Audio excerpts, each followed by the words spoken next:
Now let's look at some research that talks about how being difficult makes the guy try harder with you. They found that both men and women were more likely to want to pursue a potential partner who exhibited hard to get behavior, such as if there's one thing that increases your perceived mystery and your perceived attractiveness, studies show that being a challenge will literally change the way a man perceives you and the way a man behaves. So, and the reason why is because fundamentally, people place higher value and perceived attractiveness to whatever's hard to understand, to whatever is hard to attain. So whenever we meet somebody who is challenging to us, we allow ourselves to finally revel in mystery, to wonder, to think about what does this person feel about me, especially with online dating. When we match someone and that mystery of knowing whether or not they like us is stripped away, which is so important in the mating process. And this works even if you're in a relationship with a guy or even living together. Anyone can become a challenge to anyone. The key is one, to control your emotions, because that's the most important part, right? And two, to think about it a little bit more.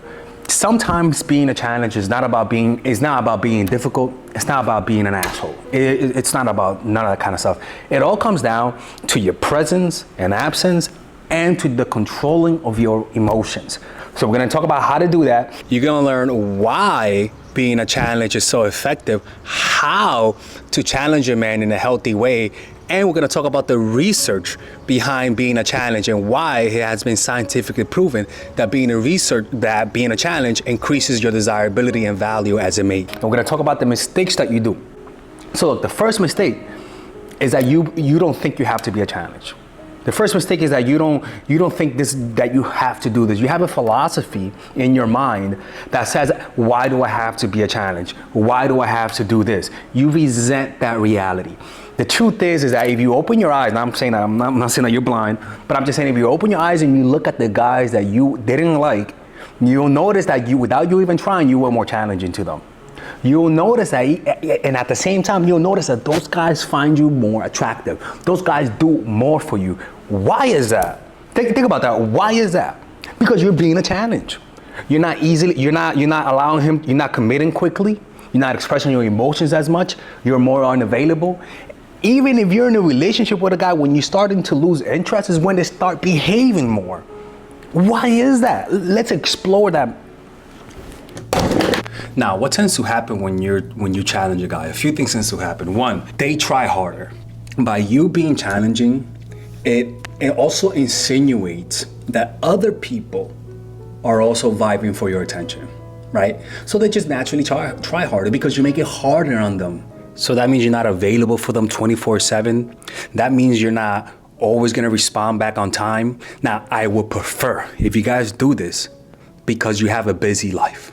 Please have a busy life. Don't just do this for manipulation. But we tend to see this because when you, like I said, when you don't like the person, you do this naturally, and they end up liking you because, and without you even knowing it, you're more of a challenge in those situations. When you withdraw, make it subtle. You are instilling unease. Your coldness or distance should dawn on your targets when they are alone, in the form of a poisonous doubt creeping into their mind. Their paranoia will become self-generating. Your subtle step back will make them want to possess you, so they will willingly advance into your arms without being pushed. This is different from the strategy in which you are inflicting deep wounds, creating a pattern of pain and pleasure. There, the goal is to make your victims weak and dependent. Here, it is to make them active and aggressive.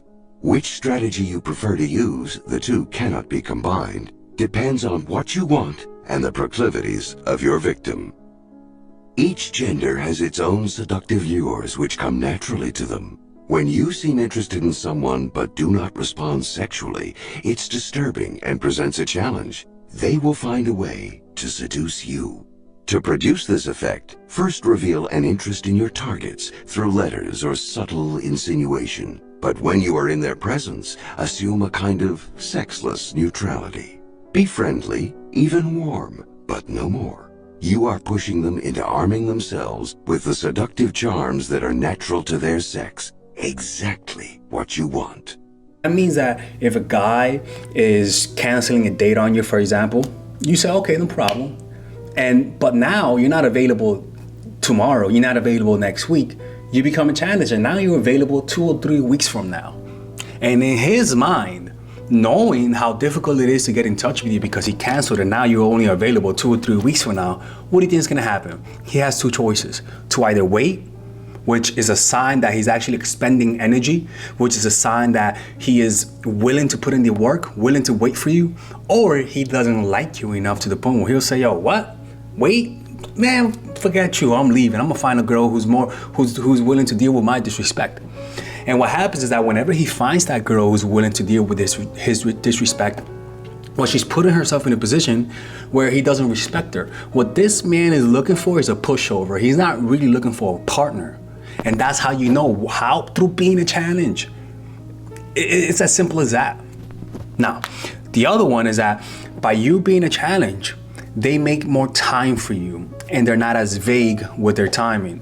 When somebody gives you vague times, almost like an abstraction where they say, I'll let you know, or I don't know, can I let you know later, or maybe, all of that is a sign that they're not that really interested. All of that is a sign that if you accept that uncertainty, and we've all made that mistake, Jesus Christ, I'm thinking about it right now, you're pretty much communicating, I'm not a challenge. Fuck that shit. If the guy says, I don't know, I'll let you know, you don't get angry. All you say is, you know what? Let's just do it another time when our schedules are more in line. And then you say, let me know when your schedule clears up. And the next time they hit you up, you don't, if they say it, okay, I think my schedule cleared up. You say, what do you mean you think? What do you mean you think? You just don't accept uncertainty. It's just that simple, people. You get what I'm saying? Now, the next one is that they will work harder for you. Why? Because they sense that you're willing to walk away. They sense that you are difficult to attain. You have a limited time. You don't have a lot of time for them. You have other things in your life that you like. You have emotional stability to be willing to handle the loss of losing them. All of those things causes a guy to be more consistent with you, causes them to be more on the straight and narrow, especially when you let them know that there are other people vying for your attention. And by doing that, you put them in a sexually competitive state where they'll begin to feel aggressive sexual desire for you, where they're trying to compete for your attention. And you could do it in the following way. In the latter stages of the seduction, let your targets feel that you are becoming interested in another person. This is another form of taking a step back. There is no more powerful way to hint that you are losing your desire. Make your interest in another too obvious, though, and it could backfire.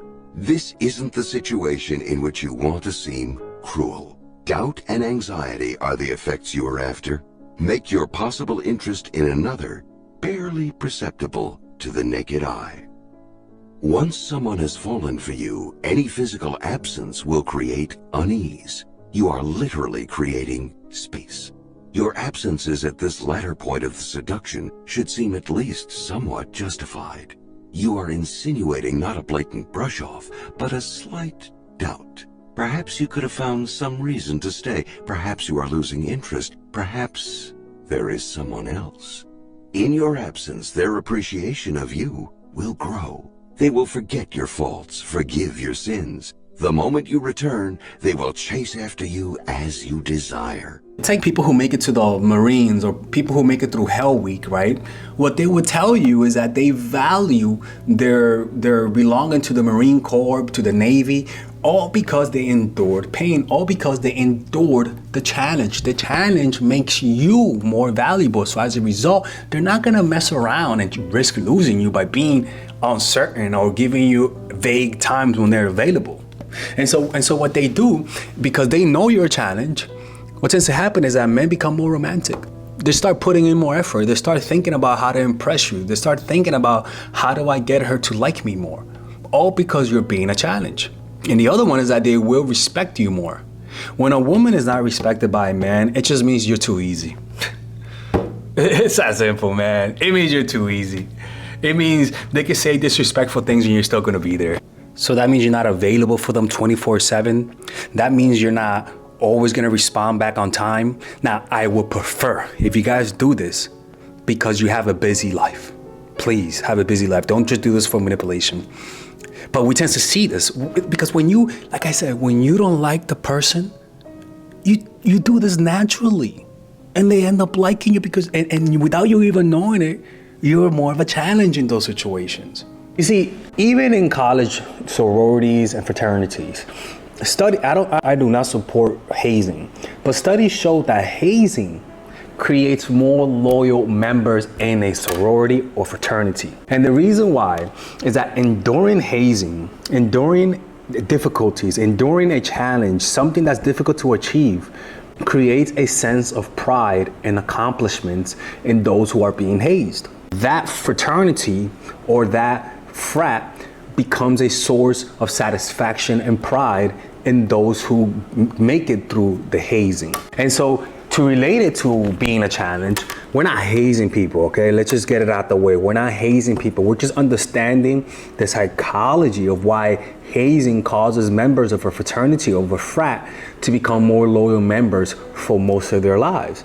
It's because making it difficult to get into this club makes people more proud to be in that club. It makes people rationalize why they like being in that club, because what they think to themselves is that since they put so much work, there has to be a reason why this is so difficult to get in. So you backward rationalize that the reason why you are enduring this pain is because the level of pain equates to the level of high status in that group. And I'm gonna be honest with you, it's hard to achieve that if you meet them online. Because like I said, some of the mystery is already gone. It just is what it is. The only way for this to be at the most optimal is to meet them in a social situation where men are forced to behave, where men are forced to do more investigation whether or not you like them, where one little like doesn't blow the bubble of whether or not he likes you. You have to create that few days or even weeks of slowly them getting to know you through little conversations here, little conversations there, and then they begin to see that, hey, this girl likes me. But you can't do that if you meet them online, because online there's already almost like a date limit. He's like, okay, it's the third date, I want the pum pum already. But if you meet them through social situations, that line is more blurry. They have to wait longer. The main challenge is to get the fight in your terrain, and that terrain is in the social situations. Online benefits guys. We all have limitations. Our energies and skills will take us only so far. Danger comes from trying to surpass our limits. Seduced by some glittering prize into overextending ourselves, we end up exhausted and vulnerable. You must know your limits and pick your battles carefully. Consider the hidden costs of a war. Time lost, political goodwill squandered, an embittered enemy bent on revenge. Sometimes it is better to wait, to undermine your enemies covertly rather than hitting them straight on. If battle cannot be avoided, get them to fight on your terms. Aim at their weaknesses, make the war expensive for them and cheap for you. Fighting with perfect economy, you can outlast even the most powerful foe. So the level of difficulty it is to attain you as a woman, it actually, in a man's mind, it equates to how desirable you are to him. Now let's even look at video games. Because we're trying to understand the psychology of difficulty here, right? Studies show that playing a difficult video game that were challenging and required skills development were associated with increased feelings of competence, anatomy, relatedness, and enjoyment. Additionally, which is the crazy part, the study found that players who experienced failure or setbacks in the game were more likely to feel motivated to continue playing and to experience a sense of accomplishment when they finally succeeded. So even if you reject them, even if he feels like he messed up, even if he feels like you pushed him away a little bit, as long as you encourage him to chase, by being nice, by responding to him, that will motivate him even more, because he's like, oh my God, this girl's a challenge. But if you're in a scarcity mindset and you hear this, you're naturally gonna react with fear.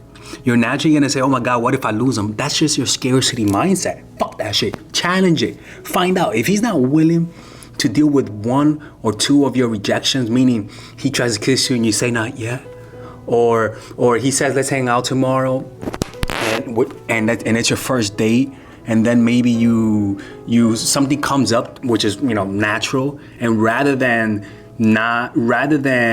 addressing the fact that you can't go, you force the situation. Sometimes you have to cancel, and if you don't like the guy, you end up canceling, and if you like the guy, you end up canceling on the important situation. Those things that are natural that come up, allow them to happen.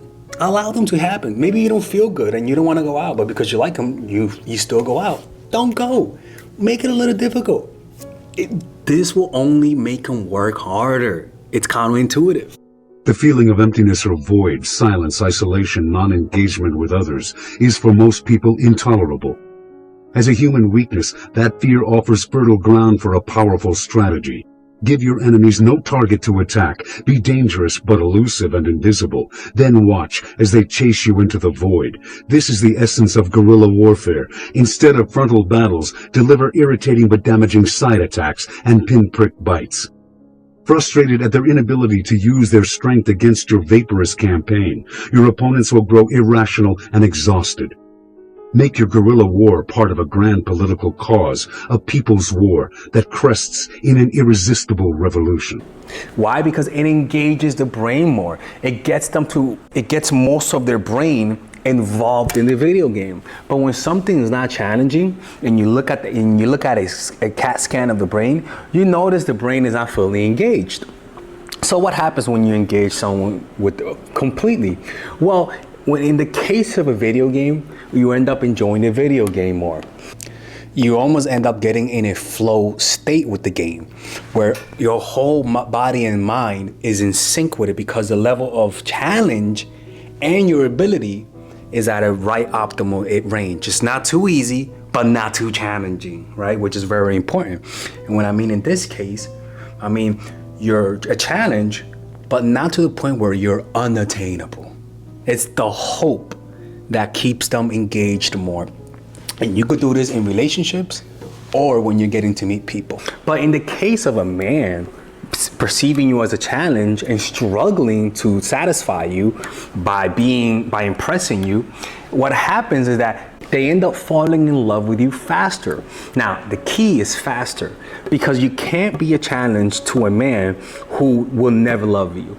Everyone that you meet will love you or will not love you. The seed of love is either there or it's not there. There's no middle ground in this, right? And this truth is expressed in my course, Natural Chemistry, where I talk about how to develop natural chemistry and how to tell if a guy has natural chemistry with you or not. I talk about that in that course in a lot more in depth. You can see the reviews right here. That course is more for women who are in relationships, or you can check out my course, The Psychological Game of Attraction, or Nice Girl, which are for women who are single, and Nice Girls for women who need to learn how to be more assertive, if that makes any sense. You can purchase those courses under the description down below. So when you become a challenge to a man who will potentially love you, they end up falling in love faster. But when you become a challenge to a man who will never love you, they end up either one, chasing, and once they attain you, they pull away, right? Once they attain you, they leave, or they don't even bother with you. And how do you know which one is in either group? By how they react to you. So understand that people associate high value to what's difficult to attain, to what's not there as often, especially to men who are considered high value in the world and other women want him. Those men will tell you that the women who they find most attractive are the women who they have to work for. For example, personally speaking, and this is only for the sake of the video, for me, it's not difficult for me to find a girl who finds me attractive. It really isn't, right? Because a lot of the times when I meet women that I find attractive, I'm out buying stuff, and sometimes they come up to me as I've gotten older.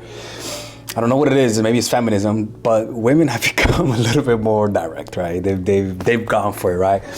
And so, or I'm at a coffee shop and I see a girl smiling at me, and we end up chatting. those situations, I know they like me from the start. But you know which ones are the hardest ones for me to attain? Are the ones that at first was more difficult to gauge whether or not she liked me.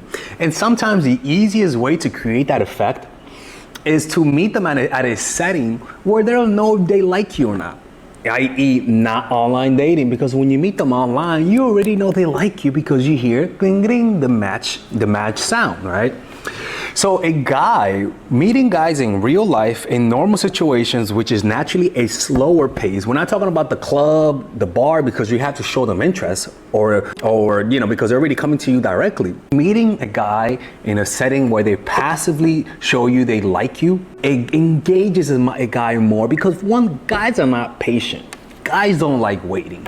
And so the mating process in a normal setting like school, work, and whatever is longer. As a result, it gets a guy to mentally engage more because they can't just speed up the process. They can't just get in your head and find out whether or not you like them. So that's one thing, right? Meeting them in normal life creates that effect. Now, what tends to happen when you meet them in those types of situations? One, the guys tend to respect you more. You know them from your social circle, right? Or you know their friends, so they behave a little bit more.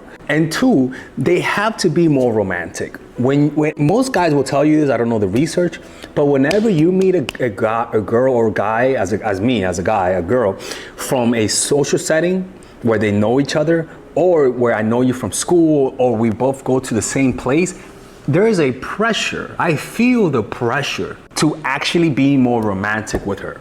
Why? Because again, meeting women in real life they're more difficult to attain. It's more, you feel more pressure to behave yourself well. Now that we understand that, let's talk about some of the psychological principles of why being a challenge is so attractive to a man. Well, first of all, being easy to a man has some negative consequences. One, studies show, like the psychology of power and evil found that individuals who feel that they have power over others are more likely to engage in unethical behavior because they feel less accountable for their actions. This could easily suggest that men who are difficult to conquer may feel more powerful and therefore are more likely to behave unethically. For example, if somebody doesn't text you back, or they take a long time to text you, or they're acting distant with you and they're being a challenge, if you don't call them out on it or mirror their behavior, which causes them to fix their behavior or to leave. The mirror reflects reality, but it is also the perfect tool for deception. When you mirror your enemies, doing exactly as they do, they cannot figure out your strategy. The mirror effect mocks and humiliates them, making them overreact. By holding up a mirror to their psyches, you seduce them with the illusion that you share their values. By holding up a mirror to their actions, you teach them a lesson. Few can resist the power of the mirror effect. Do what your enemies do, following their actions as best you can, and they cannot see what you are up to. They are blinded by your mirror. Their strategy for dealing with you depends on your reacting to them in a way characteristic of you. Neutralize it by playing a game of mimicry with them. The tactic has a mocking, even infuriating effect. Most of us remember the childhood experience of someone teasing us by repeating our words exactly. After a while, usually not long, we wanted to punch them in the face. Working more subtly as an adult, you can still unsettle your opponents this way. Shielding your own strategy with the mirror, you lay invisible traps or push your opponents into the trap they planned for you. Which, fuck it, if they want to leave because you're marrying them in the beginning, then that's good riddance, right? Oh my God. By you doing that, you're signaling to him, you cannot act like you act with other women. You're either gonna act right around me or you can leave. What tends to happen is that they choose in that moment. And most likely, a lot of them, depending whether or not they have the seed of love for you inside of them, they'll either leave or they will start behaving well, right? You got to check them from the beginning. And that moral hypocrisy, they end up acting difficult with you, but whenever you try to act difficult with them, like hard to get, they end up calling you out on it. They end up getting mad. They end up saying, why are you acting this way? Why are you playing games? And the only reason why they feel that way is because they feel entitled to you, but they don't feel the same towards themselves. And the reason why is because they feel like they're doing you a favor while they're with you. And they're like, okay, I don't need to be with you. And so it's my way or the highway. And the reason why is because you're signaling to them that weakness. You're signaling to them that they could take advantage of you. Instead of trying to avoid conflict or whining about the injustice of it all, consider an option developed over the centuries by military leaders and strategists to deal with violent and acquisitive neighbors: reverse intimidation. This art of deterrence rests on three basic facts about war and human nature. First, people are more likely to attack you if they see you as weak or vulnerable. Second, they cannot know for sure that you're weak. They depend on the signs you give out through your behavior, both present and past. Third, they are after easy victories, quick and bloodless. That is why they prey on the vulnerable and weak. And so that naturally makes you look like you have no power, not over them, but just power in general. And when they feel like you lack the power, what tends to happen? They begin to feel entitled, and because they feel that power disbalance, which is what happens when you're in a relationship where one has too much power over the other. They begin to abuse that power, and you confirm it by your reaction to them, by your unwillingness to walk away. Now let's look at some research that talks about how being difficult makes the guy try harder with you. They found that both men and women were more likely to want to pursue a potential partner who exhibited hard to get behavior, such as being non-responsive or appearing disinterested. The study also found that these behavior increased perception of the partner's attractiveness and desirability. Look, I wish it wasn't true. Right? I personally wish it wasn't true. But if you really think about your life, if you really think about the people who you were attracted to, you saw this. Another study showed that playing hard to get increases the feeling of love and desire in both men and women, especially when the target of the affection was already interested. The study also found that this effect was stronger when the hard to get behavior was perceived as intentional rather than accidental. Now that fascinates me. I would tell you not to do that. I personally, in my opinion, I would tell you, don't make it look like it was intentional. And another study showed that individuals who interacted with a partner who was perceived as easy to get reported lower levels of desire compared to those who interacted with a partner who was perceived as hard to get. I can promise you, online dating will always make you easy to get. The study also found that the effect of hard to get behavior and desire was stronger for men than with women, which pretty much tells you that with men, this works even better with guys. It's a kryptonite. It's a kryptonite that we all have. And for me, reading this, in a way, it's kind of like I say to myself, I'm like, God damn. I'm like, you know what I'm saying? I'm like, why is this true? But let's understand this. You don't have to manipulate. This is not about manipulation, people. This is about understanding human nature.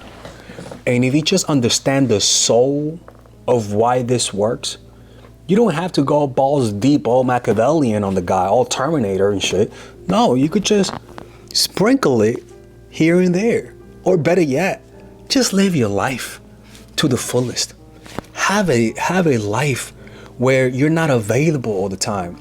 It's not a manipulation. It's about being happy, my God. Like for example, my life, when I'm in school, I'm from 8 to 5, I'm in school. From 5:30 to 7:30, I'm playing basketball. Then I go home, I cook something and eat. Now, how do I fit in going out with a girl that I like in between that, or spending time with her? I have to. It's a struggle, but I make the time, and that's the point. It's a struggle, but I make the time, and that struggle is natural. I don't stop doing the things that I value for her. I fit her in. Now, over time, she becomes more valuable to me, and I start pushing things away for her. but that's over time, and that's a natural process. And that natural process of being over time actually makes her feel more valuable, because she feels like over time it progressed to us getting closer together naturally. She doesn't feel like I forced it. Now, a lot of people hear this and want to blame me why people are like this. I did not make people, okay? I did not make men. This is just how human nature is. So you might as well understand the soul of it and apply this into your dating life, or suffer the consequences. And at the end of the day, the real reason why a lot of people complain about this reality is because it hurts. It's not easy to apply. There's a lot of emotion, what can I say? There's a lot of emotional resistance to this. Why? Because we naturally feel insecure when we start not even pushing, but challenging the people who are trying to show us interest. Challenge them. How much do they really want it? The colleges don't make it easy for you to apply to their institutions, even though they're great. Why? Because they're valuable. Anything that's valuable is challenging. Anything that's not valuable is not challenging. People understand this, man. Like, it's not me promoting negativity here. It's just me promoting the reality. And anytime you're with someone that you value, one way or another, they were a challenge. And if you had them easily, you didn't appreciate them that much. And if you had them easily, most likely you deep down understood you beat other women or men for that person. So there's nothing wrong with creating a challenge. Men like that. We're problem-solving machines. You're not gonna go to hell. He's just gonna appreciate you even more for it, because you weren't that easy. And also, you raise his self-esteem because he feels like he wants something valuable, which is you. You are valuable. You do deserve to be fought for. You do deserve to die for. Well, maybe not die for, right? But you do deserve a guy to go crazy for you. And if you have a hard time applying these strategies, well, you have to learn to control the emotions. And I have a course specially made for that.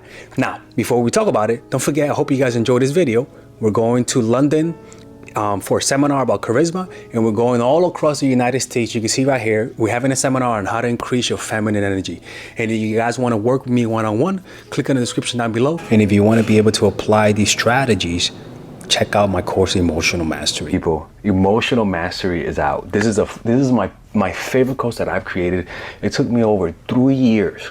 This course is everything that I teach. The mindfulness aspect of this channel, the most important aspect is, and if you are needy, if you're somebody who has an insecure attachment style, or an attachment style that sabotages your relationship, if you're unable to connect with people, if you have a lot of anxiety, because I also was a needy person. I also used to chase people when they used to pull away. If you're always baited into chasing when a guy pulls away and you cannot control that pattern, if your neediness always sabotages you, if you're too hard, emotionally too hard, or emotionally too soft, this course is the course for you. If you have a hard time applying the strategies that I teach, and you know what you have to do, but for some reason emotionally you can't, this course is specifically made for that. And the strategies that I've learned over the last 5 years are in this course. The basic package is a 5-week course. In each week, you're going to be able to join a WhatsApp group where you could contact me, and I'll help you out through the course, and you can ask me questions and I answer those questions on Zoom, or I'll make a video and add it to the course. But the point is, this course is specifically geared towards people who feel like they need to master their emotional life. So the basic package, as we can see here, this is all of the things we're going to learn on this course. And we have 3 packages. One, we have the basic package, which is $199. And the next package, $299, which is the bronze package, where so you get the 5-week course, you get the walking meditation, the compassion meditation, the breathing meditation. These are long meditation sessions that you guys can listen to. The what's next meditation, Jesus Christ, the teachings of the Buddha, which is pretty much a 4-week. It's not going to be 4 weeks, to be honest with you. We might extend it. We might make this course longer, like even a few months, to be honest with you. But for now, this is the course, 4-week series after the course that you get, where I will be teaching you guys straight from the teachings of the Buddha. It's like Bible class, people, because I was a Bible teacher before. Or you get the platinum package, where not only do you get all of those bonuses, but also you get a complimentary one-on-one call with me at half price, along with 3 bonus meditations on top of all of the ones that you have. The bronze package $299 and the platinum package at $399. So click on the description down below to purchase it right now, and I'll see you guys inside. I swear to God, if you do what this course says, needing this, out the window. I am so sure you have a 14-day money back guarantee. Because if you don't like the first 2 classes, people, the first 2 classes are one of the biggest bangers in terms of like spiritual content that you'll ever see. I know that for sure. And if you don't like the first 2 classes, unfortunately, you're not gonna like the rest of the course. I'll give you your money back, no questions asked. Because if you like the first 2 classes, I know for sure everything else in that course is gonna be worth it, because they are the same quality and even better. I can promise you that, ladies and gentlemen. So click on the description down below where it says purchase emotional mastery, so that you can start with your first week and you can add yourself to the WhatsApp group, and I'll see you guys inside. I'm so excited for you.